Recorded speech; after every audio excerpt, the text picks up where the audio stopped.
कक्षा 11 फसल उत्पादन एवं उत्थान शास्त्र एमपी बोर्ड वार्षिक परीक्षा 2024 के 2 और 3 नंबर के क्वेश्चन इस वीडियो में कवर किए गए हैं जो वार्षिक परीक्षा में पूछे जा सकते हैं।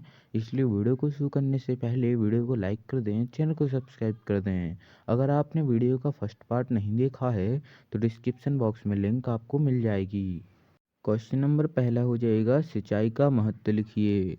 इसका उत्तर हो जाएगा, सिंचाई से भूमि मुलायम हो जाती है, परिणाम स्वरूप भू परिष्करण क्रियाएं करने में आसानी होती है, जिससे फसल की समय पर बुवाई की जा सकती है। दूसरा, सिंचाई से मृदा में नमी बनी रहती है, जो कि बीजों के अंकुरण के लिए बहुत सहायक होती है। तीसरा हो जाएगा, फसलें अपने पोषक तत्वों को भूमि से तरल के रूप में ग्रहण करती हैं, जिसके लिए सिंचाई करना अत्यंत आवश्यक होता है। चौथा हो जाएगा, सिंचाई से भूमि में लाभदायक जीवाणु की सक्रियता बढ़ जाती है तथा हानिकारक कीट जैसे दीमक का प्रकोप कम हो जाता है। अथवा में जाएगा, सिंचाई की दक्षता बढ़ाने से होने वाले प्रमुख लाभ बताइए। इसका उत्तर हो जाएगा, सिंचाई की दक्षता बढ़ाने से निम्नलिखित लाभ हैं। पहला, प्रति हेक्टेयर उत्पादन में वृद्धि होती है। दूसरा, उपलब्ध सिंचाई जल से अधिक क्षेत्र की सिंचाई की जा सकती है। तीसरा, सिंचाई में लगे समय में कमी आती है। चौथा, ऊर्जा एवं धन दोनों की बचत होती है।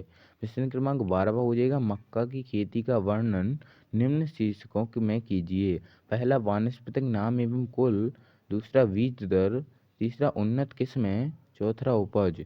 इसका उत्तर हो जाएगा, मक्का की खेती का वर्णन निम्न प्रकार है। पहला, वानस्पतिक नाम एवं कुल। इसका वानस्पतिक नाम हो जाएगा जियामेज। बीज दर हो जाएगी इसकी देसी किस्मों में 25 से 30 किलोग्राम प्रति हेक्टेयर, बाकी संकर या संकल किस्मों में 18 से 20 किलोग्राम प्रति हेक्टेयर। उन्नत किस्में आ जाती हैं गंगा सफ़ेद 2, श्वेता, जीनापुरी, पीली, जौनपुरी सफ़ेद।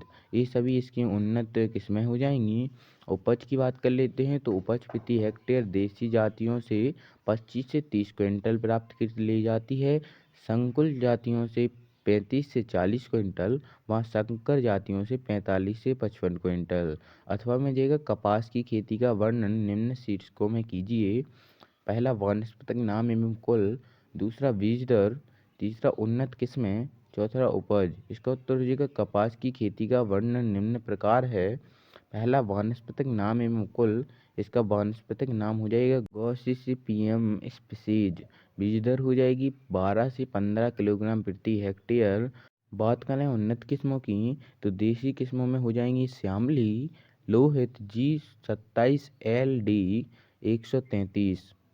अगर अमेरिकन किस्मों में हो जाएंगी खंडवा 1 F4 114, 414, F216 आदि। उपज की बात करें तो उन्नत विधियों से खेती करने की अमेरिकन किस्मों में 15 से 20 तथा देसी किस्मों में 10 से 12 क्विंटल प्रति हेक्टेयर तक की उपज की जाती है। प्रश्न क्रमांक 13 हो जाएगा, फसल चक्र को प्रभावित करने वाले कारकों का वर्णन कीजिए। इसका उत्तर हो जाएगा, फसल चक्र को प्रभावित करने वाले कारक निम्न हैं। पहला, जलवायु संबंधी कारक, जिसमें आ जाते हैं नमी, तापक्रम, वर्षा तथा वायु आदि जलवायु संबंधी कारक हैं जो फसल चक्र को मुख्य रूप से प्रभावित करते हैं। इसीलिए जलवायु के आधार पर फसलों को 3 वर्गों में बांटा गया है।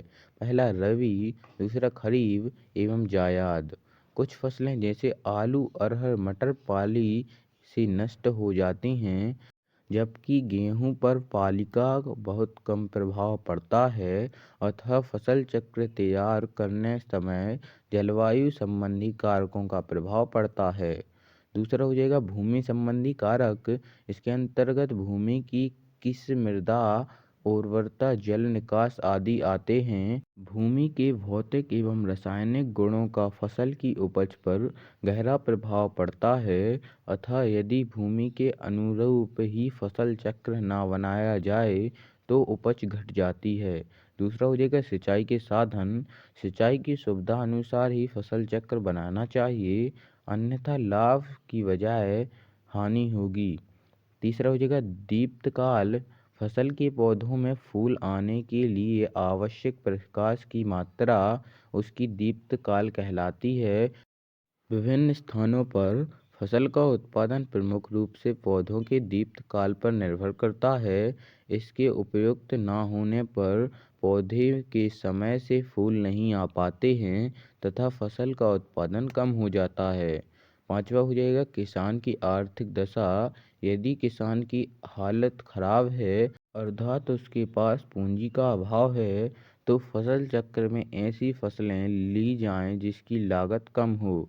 अथवा में आ जाएगा फसल चक्र का प्रभाव डालने वाले कारक के नाम लिखिए। इसका उत्तर हो जाएगा फसल चक्र को निम्न कारक प्रभाव डालते हैं। पहला जलवायु, दूसरा भूमि, तीसरा सिंचाई के साधन, चौथा श्रमिक की उपलब्धता, पांचवा बाजार की सुविधा, छठवा खाद एवं उर्वरक की सुविधा, सातवां किसान की आर्थिक दशा, आठवां सामाजिक रीति रिवाज, नौवां आवागमन के साधन, दसवां हो जाएगा राजकीय नियंत्रण खेती के प्रकार, ग्यारहवां हो जाएगा किसान की घरेलू आवश्यकताएं।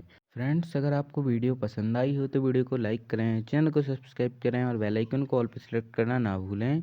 अगर आपको इसका फर्स्ट पार्ट और सेकंड पार्ट चाहिए तो वो आपको डिस्क्रिप्शन बॉक्स में मिल जाएगा। बाकी मिलते हैं किसी और वीडियो के साथ, तब तक के लिए थैंक्स फॉर वॉचिंग।